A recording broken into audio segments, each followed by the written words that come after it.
बोल्छ मलाई लाग्छ त्यो हुनाले म गाउने कोसिस गर्छु तपाईहरुले पछि दिनु होला म पहिले गाउँछु दोस्रोमा गाइदिनु होला ल हाम्रो धरती हाम्रो आकाश हाम्रै परिवेश हाम्रो धरती हाम्रो आकाश हाम्रै सबै मिली बनाऊ देश सबै मिली बनाऊ देश देश आफै बन्दैन गाली गर्दै अरूलाई देश आफै बन्दैन हाते मालो गरौँ आजै सच्याएर आफूलाई हाते मालो गरौँ आजै सच्याएर आफूलाई ओके तपाईहरु सबैजना हातैमा हामी एउटा काम गर्ने मेसिन बनेर मात्रै पुगेका हुँदैनौँ एउटा श्रमजीवी भएर सचेत नेपाली नागरिक भएर पुगेका हुन्छौँ अर्को कुरा एउटा हामी मान्छे बनेर पुगेका हुन्छौँ मेसिन भएर होइन र त्यो मान्छेसँग काम गर्ने क्षमता पनि हुन्छ आफ्नो देशप्रतिको चिन्तन गर्ने एउटा विवेक पनि हुन्छ त्यही विवेक बोकेको सचेत नेपाली नागरिक हो हामी त्यसरी बुझ्नुपर्छ है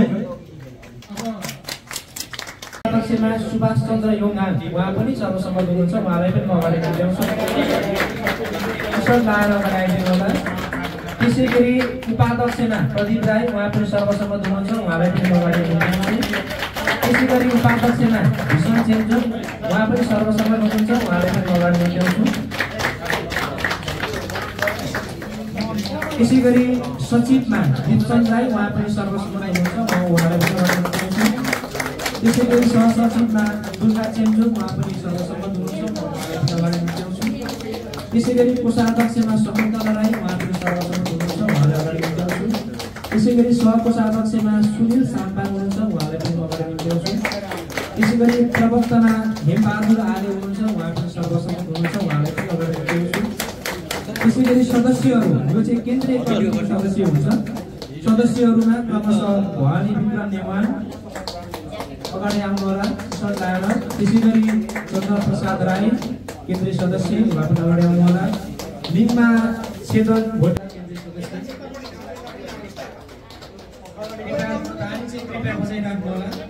त्यसै गरी केन्द्रीय कमिटी सदस्य हुनुहुन्छ शम्भु साम्पाङलाई त्यसै गरी विधानलाई केन्द्रीय कमिटी सदस्य त्यसै गरी भगेन्द्र मोहन कुमार राई केन्द्रीय कमिटी सदस्य उहाँलाई पनि अगाडि ल्याउँछु त्यसै गरी सन्तोष राई केन्द्रीय कमिटी सदस्य उहाँलाई पनि अगाडि ल्याउँछु सगेन लिम्बू उहाँलाई पनि अगाडि ल्याउँछु विजय सागर सुब्बा उहाँ पनि केन्द्रीय कमिटी सदस्य त्यसै गरी नरेन्द्र शर्मा त्यसै गरी विवेक लिम्बू यो चाहिँ हरेक साम्पाङ रेभोल्युसन कोरियाको केन्द्रीय कमिटी सहित पदाधिकारीको टिम हुनेछ र यो टिमले अब 2 वर्ष संगठन विस्तारदेखि लिएर हरेक साम्पाङले बोकेका विचार आदर्शहरूले कोरियामा प्रचार प्रसार गर्नेछ प्रवर्तन गर्नेछ र संगठनलाई मजबुत बनाउनेछ र म अब शपथ ग्रहणतर्फ अगाडि बढ्न चाहन्छु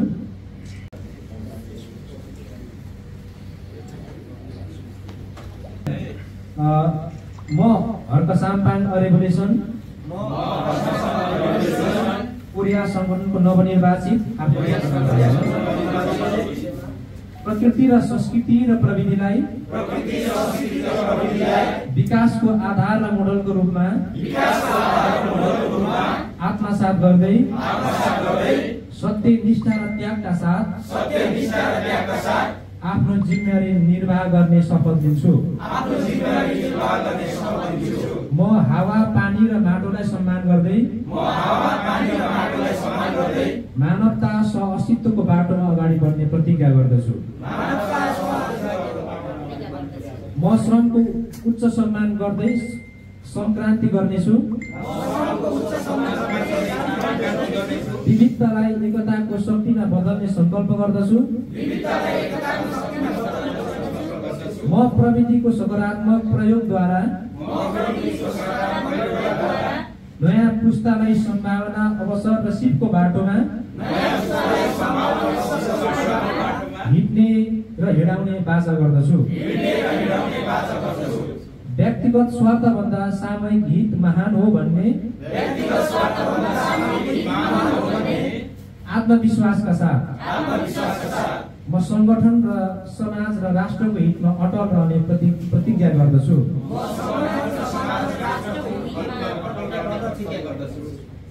जय संक्रान्ति, जय प्रकृति, जय संस्कृति, जय प्रविधि, जय क्रान्ति, हर्क साम्पाङ रेभोल्युसन जिन्दाबाद।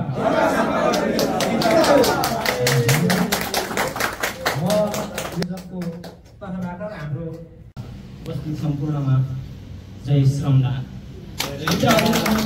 तीनवटा कुराहरू मात्रै गर्न चाहन्छु। यहाँ राजनीतिमा कहिलेकाहीँ युगले परिवर्तन खोज्छ मित्रहरू। हरेक राष्ट्रमा, हरेक देशमा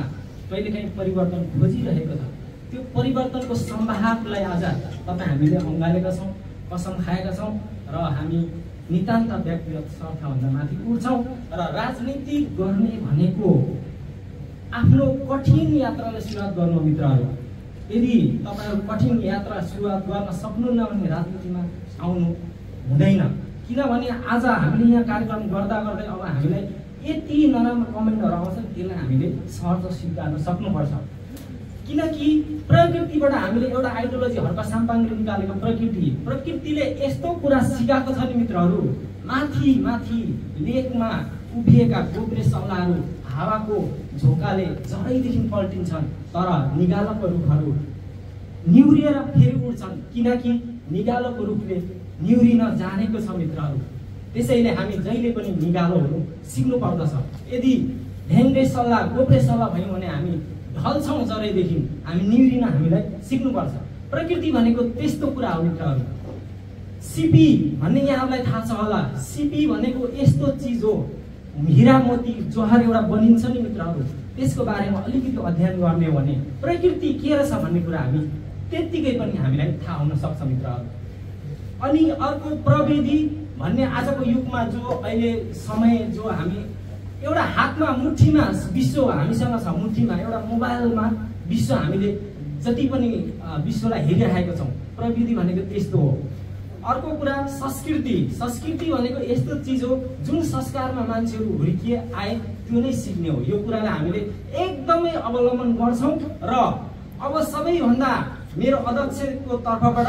केन्द्रीय कमिटीमा अथवा हर्क साम्पाङसम्म पुर्याउने कुरा भनेको एउटा नम्बर 1 सबैभन्दा पहिलो के रहन्छ यहाँहरूलाई भने हामीले भौतिक रूपमा मात्र अब श्रम गरेर हुँदैन, उत्पादनमूलक क्षेत्रमा श्रम गर्नुपर्छ। हो के